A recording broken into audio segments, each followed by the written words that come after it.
G'day, it's Phil here, and welcome back to my channel. Today I've got a little bit of a different video for you. I wanted to go through the changeover set. We always talk about the changeover set. We always look for the changeover coins of certain denominations. And it's been a while now since the set has been out, so I wanted to go through it as well as the coins that relate to it. The changeover relates to the changeover from pre-decimal coins to decimal coins, from English pounds, shillings and pence to Australian dollars. So let's have a look at the set. Let's quickly have a look at the changeover set that I have in front of me. I have the uncirculated set. It's the slip cover with the blurb about what's in the set. And I also have the uncirculated set here as well. Very nice looking uncirculated set. All the reverses of the coins are the standard denomination reverses, but the obverses is where the commemorative side is. And every one of the obverses there has a different pre-decimal denomination representation there. And then on the table here, I've got each one of those decimal ones in a flip here, and then I've got the pre-decimal ones in, well, by themselves or in a flip. So let's talk about what it was that we had before decimalisation. Pounds, shillings and pence.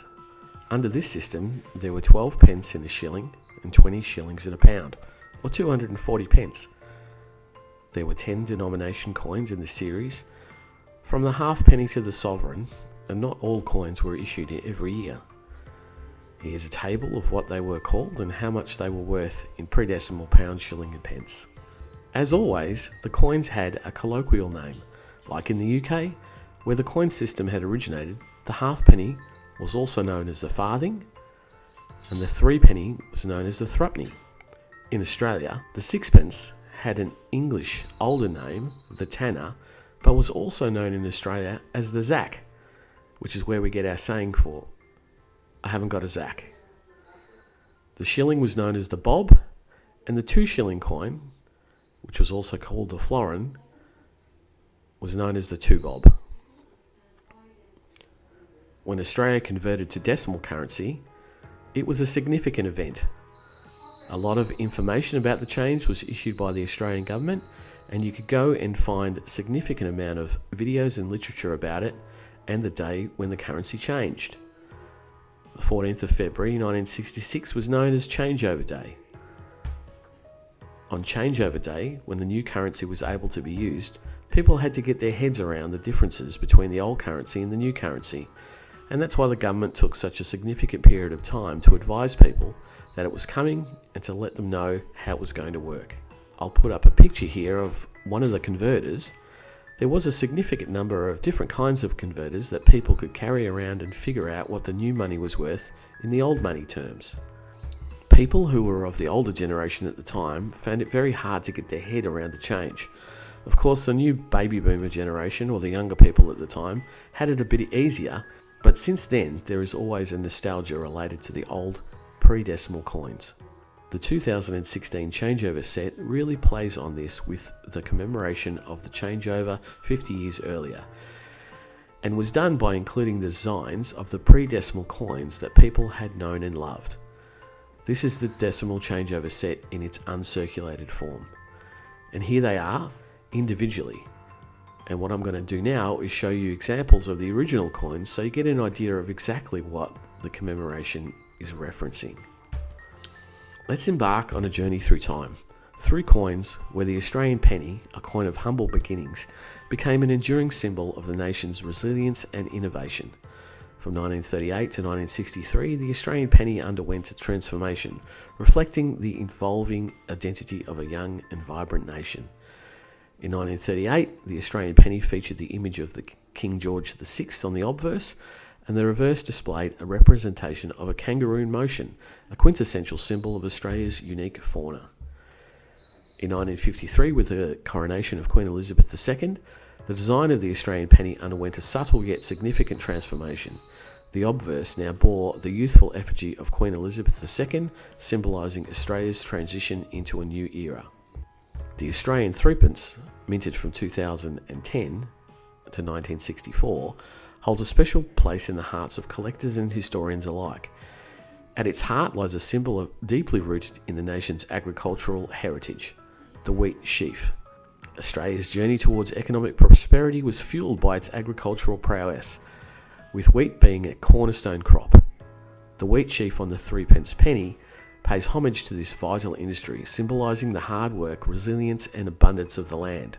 The design of the 3p featured a wheat sheaf encircled by the inscription Commonwealth of Australia. The coins were made of sterling silver, which is 0.925 silver, until 1946, and then it was debased to 50% silver while retaining the same design. All of the silver coins from this time had the same composition. As Australia emerged from the shadows of the Great Depression and ventured into the uncertainties of World War II, the sixpence stood as a symbol of stability and resilience. During the post-war years, the sixpence became ingrained in the Australian culture, often exchanged as a token of goodwill during festive occasions and cherished as a keepsake. In 1938, the sixpence featured a regal depiction of King George VI on the obverse, with the reverse showcasing a simplified rendition of the Commonwealth coat of arms. The reverse features the Ensign's Armorial of the Commonwealth of Australia as authorised by Royal Warrant on the 7th of May 1908.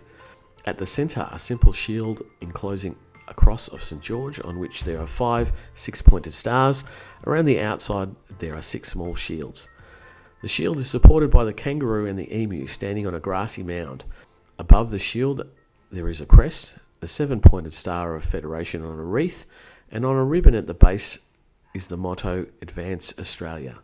From the uncertainty of war to the dawn of a new era, the Australian sixpence bore witness to the triumphs and tribulations of a nation. Though no longer in circulation, its legacy lives on in the memories of those who cherished its value both monetarily and sentimentally. In Australian numismatic history, the humble shilling, a coin of considerable significance, became a stalwart companion through the trials of the nation. From 1938 to 1963, the Australian shilling bore witness to an era of transformation and growth. As Australia navigated the tumultuous waters of global conflict and a post-war recovery, the shilling emerged as a symbol of stability and resilience. The 1938 Australian shilling featured the portrait of King George VI on the obverse, and the reverse displayed a merino ram's head facing 3/4 to the left.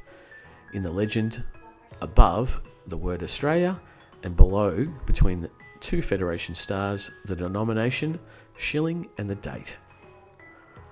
Its design elements encapsulated Australia's journey from a dominion of the British Empire to an independent Commonwealth nation.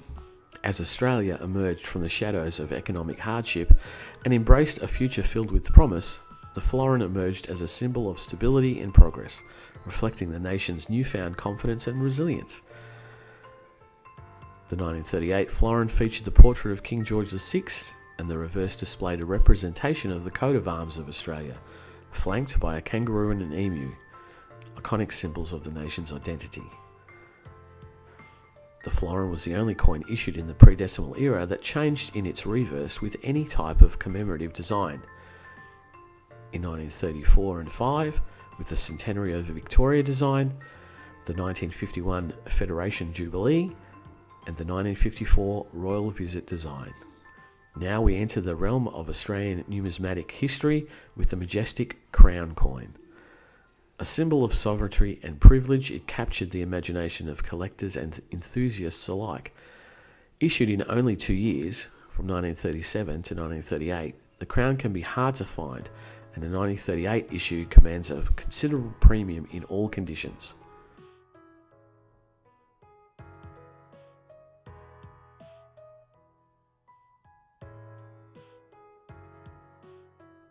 Well, I hope you liked the little look that I had on the changeover set, the pre-decimal coins and the current changeover designs.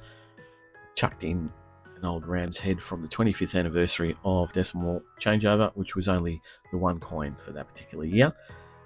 But thank you very much for joining me. If you like what I do, please think about subscribing. But as you know, I'll be back for more noodling in a couple of days. So I'll see you then. Bye.